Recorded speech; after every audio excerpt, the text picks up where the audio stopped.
মালয়েশিয়ায় বাংলাদেশি শ্রমিকদের অবৈধভাবে বিমানবন্দর পার করার জন্য গড়ে ওঠা একটি সিন্ডিকেটের মূল হোতাকে শনাক্ত করেছে দেশটির দুর্নীতি দমন কমিশন MACC।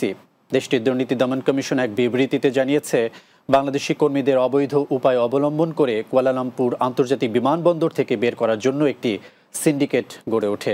আর ওই সিন্ডিকেটের মূল হোতা একজন বাংলাদেশি। তাকে গ্রেফতারের চেষ্টা চলছে বলে জানিয়েছেন দুর্নীতি দমন কমিশনের প্রধান কমিশনার তানুশ্রী আজম বাকি। তবে এই বাংলাদেশির নাম প্রকাশ করেনি কমিশন।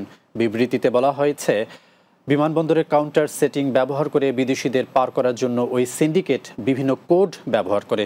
যেমন বাংলাদেশি নাগরিকদের বলা হয় স্কুল বয়, পাকিস্তানিদের কার্পেট, ভারতীয়দের সয়া সস অথবা রুটি চানাই, আর মিয়ানমার নাগরিকদের জান্তা।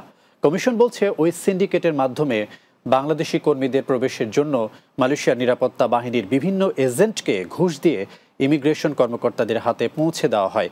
ওই সিন্ডিকেটটি নিয়ন্ত্রণ করছেন একজন বাংলাদেশি।